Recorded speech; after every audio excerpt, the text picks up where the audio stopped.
Imagine walking into your child's room after school, toys scattered everywhere, dirty clothes on the floor, and when you ask them to clean up, they look at you like you just asked them to move mountains. You feel that familiar frustration and exhaustion, right? Now, picture this.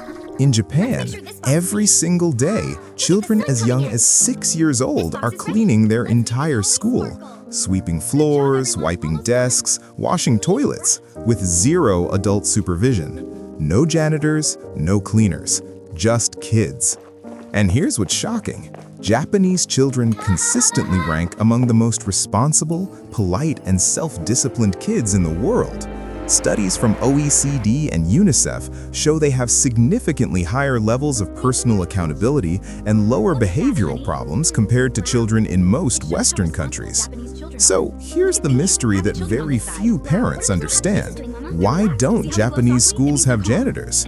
And how is this one simple practice creating such responsible, respectful children? By the end of this video, you're going to discover the hidden truth behind this system and exactly how you can use the same powerful principle at home to raise a more responsible child without constant fighting or reminders. Stay with me, because what you're about to learn will completely change how you think about teaching responsibility. Let's be honest for a second. How many times have you asked your child to put away their plate, clean their room, or help with simple chores, only to be met with whining, excuses, or complete refusal? You end up doing it yourself because it's faster and less stressful. I get it, we've all been there. You tell yourself, they're just kids, they'll learn later. But then you see other children, especially Japanese kids in videos or stories, who seem naturally helpful, organized, and responsible. They don't argue about chores. They take pride in keeping things clean. This contrast hits hard when your own child expects you to pick up after them, demands screen time the second they're home, or leaves a trail of mess everywhere they go.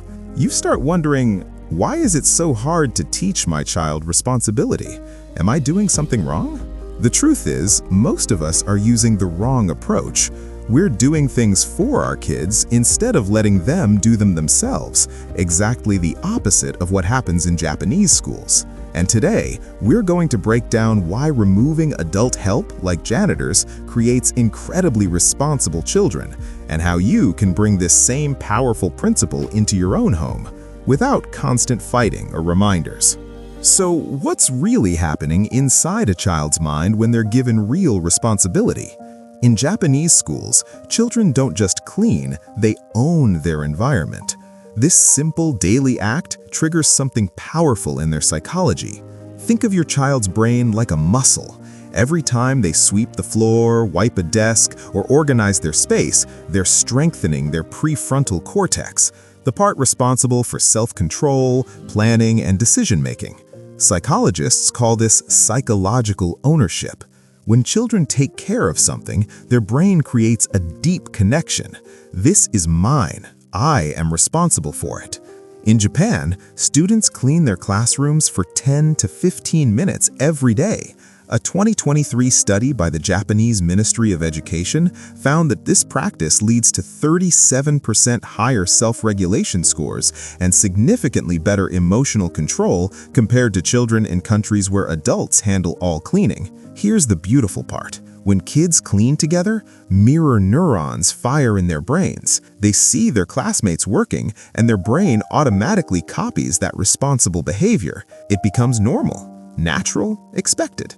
This is completely different from Western schools where adults clean everything. In those environments, children's brains learn a dangerous message: someone else will always fix my mess.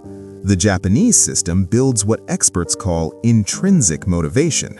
The child doesn't clean because they'll get a reward or avoid punishment. They clean because it's simply what we do here. This creates a rock-solid sense of responsibility that follows them for life.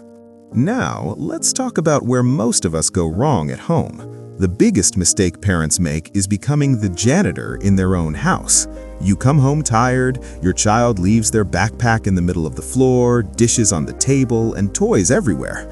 Instead of making them clean it up, you quickly tidy everything because it's faster and you don't want another argument. Sound familiar? Or maybe you say, "I'll just do it myself this time." But that one time becomes every time. Here's a common scene in many homes. Parent: "Sweetie, can you please put your clothes in the hamper?" Child: "Later."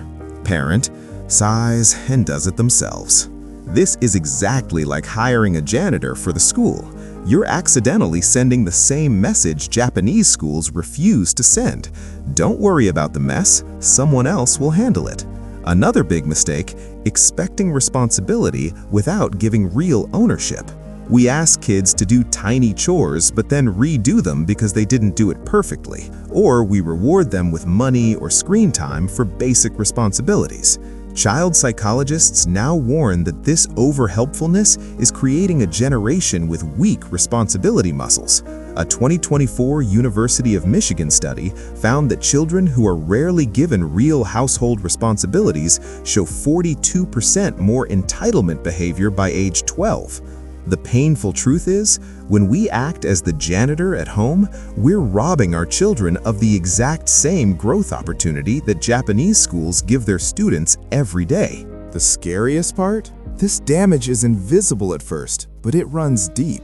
When we constantly play janitor at home, our children slowly lose something precious. They develop what psychologists call learned helplessness.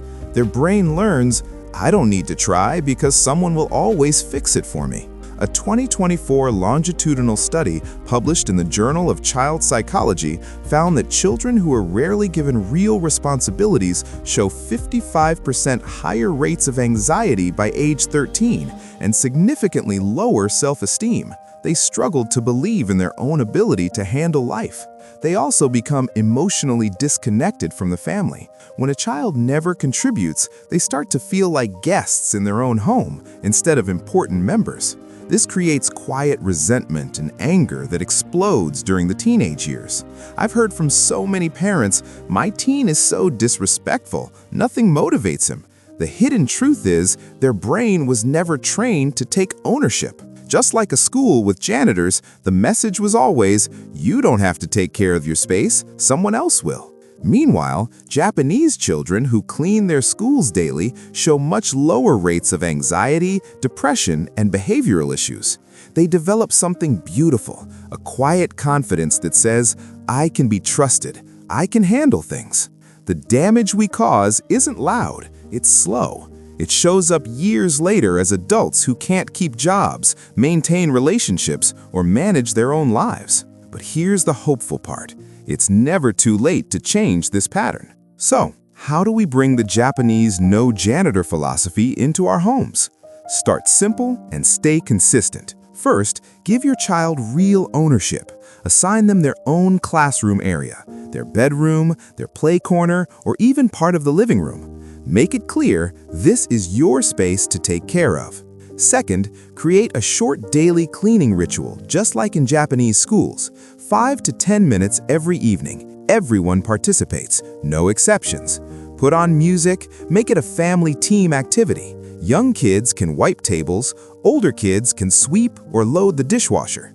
Third, and this is crucial, do not fix their work. If they miss a spot, gently show them once, then let them try again tomorrow. This builds pride and competence. Use this powerful phrase, "In our family, we take care of our own space." Say it with warmth, not anger. Repeat it like a family motto. For younger children, ages 3 to 6, start with one small task they can complete successfully. For older kids, 7+, give them bigger responsibilities like organizing their school bag or helping prepare meals. The goal isn't perfect cleaning. The goal is building the habit of responsibility. Just like Japanese children, your child will slowly start to feel proud of their contribution. You'll be amazed how quickly their attitude changes when they experience the satisfaction of a job well done. So, here's the answer to the mystery. Japanese schools don't have janitors on purpose. They believe that when children clean their own space, they develop deep responsibility, respect, and pride in what they do. It's not about cleaning, it's about building character. The school becomes their shared home, and they learn to take care of what belongs to them. That's why their children grow up so disciplined and respectful. Now you know the hidden truth. You don't need to wait for school to teach this. You can start today in your own home. Stop being the janitor. Give your child real responsibility and watch them grow stronger, calmer, and more confident.